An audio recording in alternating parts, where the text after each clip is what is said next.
जिस बेटी की खुशियों के लिए एक पिता ने न जाने कितने सपने संजोए होंगे, जिस पत्नी के साथ जिंदगी का लंबा सफर तय किया होगा, वही रिश्ते अगर किसी की जान के दुश्मन बन जाएं, तो यकीन करना मुश्किल हो जाता है।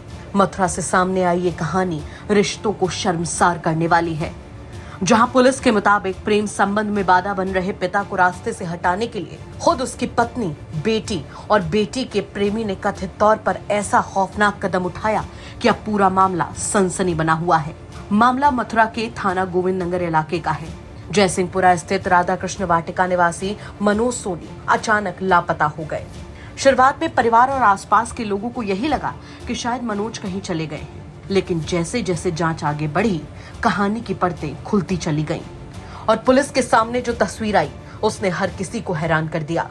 बताया जा रहा है कि मनोज सोनी की बेटी का विमल चौधरी नाम के एक लड़के से प्रेम संबंध था। आरोप है कि मनोज सोनी अपनी पत्नी और बेटी से इस रिश्ते को लेकर नाराज थे और यही नाराजगी कथित तौर पर इस पूरे विवाद की सबसे बड़ी वजह बनी। पुलिस के मुताबिक इसके बाद मनोज को रास्ते से हटाने की साजिश रची गई। पुलिस ने इस मामले में मनोज सोनी की पत्नी, उनकी बेटी और बेटी के प्रेमी को गिरफ्तार किया है। पुलिस का दावा है कि पूछताछ के दौरान तीनों ने मनोज के अपहरण और हत्या की बात कबूल की है। हालांकि सबसे बड़ा सवाल अब भी यही है कि आखिर मनोज सोनी का शव कहां है। पुलिस ने काफी तलाश की, संभावित जगहों पर छानबीन की, लेकिन अभी तक मनोज सोनी का शव बरामद नहीं हो पाया है।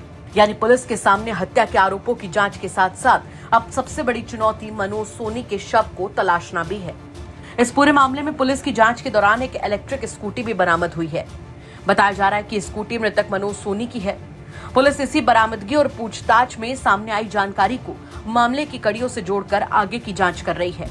सोचिए, जिस घर में कभी परिवार के साथ बैठकर मनीष सोनी खुशियां बांटता होगा, उसी घर के रिश्तों पर अब हत्या जैसे गंभीर आरोप लगे हैं। एक पिता अपनी बेटी के प्रेम संबंध से नाराज था और पुलिस के मुताबिक यही नाराजगी आगे चलकर इतनी बड़ी साजिश में बदल गई कि पिता को कथित तौर पर अगवा करके उसकी हत्या कर दी गई। और यहाँ पर सबसे दर्दनाक बात यह है कि खुद मनीष सोनी की पत्नी पर अपनी बेटी और उसके प्रेमी का साथ देने का आरोप है। मृतक के भाई राम बाबू वर्मा आरोप लगाते हैं कि तीनों ने मिलकर पहले उनके भाई को गायब किया और बाद में पूछताछ में हत्या की बात कबूल की। परिवार अब आरोपियों के खिलाफ सख्त से सख्त कार्रवाई की मांग कर रहा है। उसकी पत्नी, उसकी बेटी और बेटी का प्रेमी तीनों जुर्म कबूल कर चुके हैं और वो बंधना थाने में। बॉडी मिल नहीं रही है, पुलिस ढूंढ रही है, हमें तो बॉडी चाहिए। उन्होंने गुमराह कर दिया सबको। एक वो कर्ज की वजह से भाग गए, उन्होंने 18 की रात को ही उसको ख़त्म कर दिया। क्या घटना हुई थी और क्या आपको पता चला, कैसे पता चला? हमने 21 को रिपोर्ट कराई थी थाने पे, तो रिपोर्ट को वापस ले आई और फोटो दिए थे, गुमशुदगी की लिखी थी, उन्होंने लिखने की थी और कहा उसका हमारा पति तो कर्ज की वजह से भाग गया, आ जाएगा। फिर हमें थोड़ा शक हुआ, मैंने 7 तारीख को और प्रार्थना पत्र दिया था थाने पे। बोले हम अपने ग्रुप पर डाल दे रहे हैं, पुलिस सुनवाई करे आवेगी।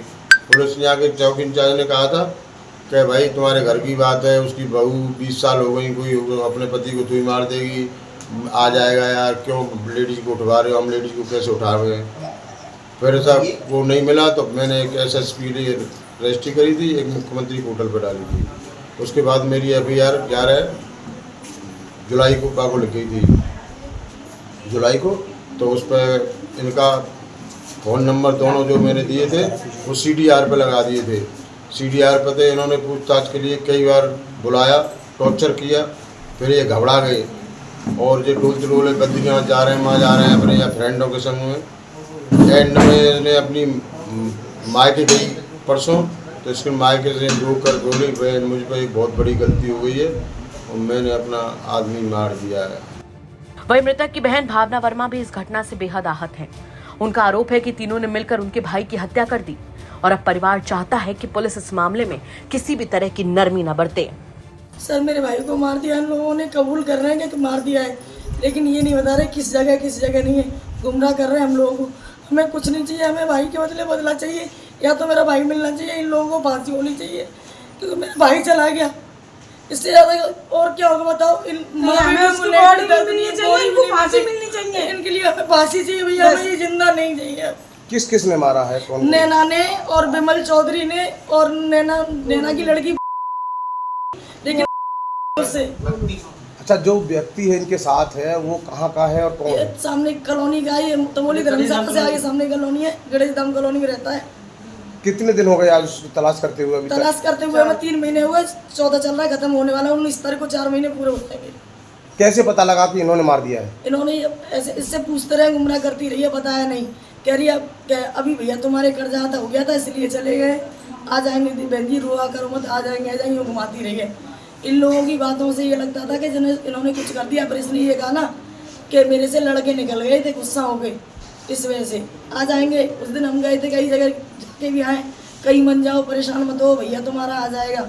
अब इसने अपने बाप के यहाँ पे गई है, छोटा सा लड़का है मेरा भतीजा, उसको भी इसने अपनी बेटी के यहाँ पे कर रखा है। जिस दिन भाई को मारा है उस दिन लड़के का जन्मदिन था, लेकिन लड़का घर में था। यार उसको धमकी दी है, क्या किया है बच्चे को, छोटे से को डर की वजह से वो यहाँ लेके नहीं आ रहे हैं उस लड़की के यहाँ पे, कि मेरे पर ये कह रहा है, वो लड़का ने इतना बोला है कि जिस दिन पापा को मारा था मैं तो सो रहा था। फिलहाल गिरफ्तार किए गए तीनों आरोपियों से पूछताछ की जा रही है और पुलिस की कोशिश है कि घटनाक्रम की पूरी कड़ी को जोड़ा जा सके। साथ ही मनोज सोनी के शव की बरामदगी के लिए भी तलाश जारी है। मथुरा का ये मामला सिर्फ एक हत्या के आरोप की कहानी नहीं, ये उस रिश्ते की कहानी है जिसे समाज सबसे पवित्र रिश्तों में गिनता है। पति पत्नी का रिश्ता, पिता और बेटी का रिश्ता और एक प्रेम संबंध। लेकिन पुलिस की जांच में सामने आए आरोप अगर अदालत में भी सही साबित होते हैं तो सवाल सिर्फ एक हत्या का नहीं होगा, बल्कि सवाल ये होगा कि आखिर रिश्तों में ऐसा क्या बदल गया कि एक पिता ही अपने अपनों के लिए कथित तौर पर सबसे बड़ी बाधा बन गया। फिलहाल तीनों आरोपी पुलिस की गिरफ्त में हैं, लेकिन इस कहानी का सबसे अहम पहलू अभी बाकी है, मनोज सोनी का शव। जब तक ये सवाल अनसुलझा है तब तक इस सनसनीखेज वारदात की पूरी तस्वीर भी अधूरी है। पुलिस की जांच जैसे जैसे आगे बढ़ेगी, उम्मीद है कि इस खौफनाक कहानी के हर राज से पर्दा उठेगा और परिवार को उस सवाल का भी जवाब मिलेगा जिसका इंतजार उन्हें सबसे ज्यादा है कि आखिर मनोज सोनी के साथ उस दिन क्या हुआ। क्या कहेंगे आप इस खबर पर कमेंट करके जरूर बताएं। मथुरा से मदन गोपाल शर्मा की रिपोर्ट, यूपी तक। पवन जी, एक बात होती है, क्या आपको कभी ऑफर नहीं आया बीजेपी की तरफ से? बहुत बार आया। आया। कैसा आया? आया। क्या ऑफर आया? आया, हमने बताया था राष्ट्रीय अध्यक्ष जी को। आया। किस तरह का ऑफर आया? मतलब सब आया, विधायक मंत्री सब आया। जानते हैं, ये भी घटना बताते हैं आपको।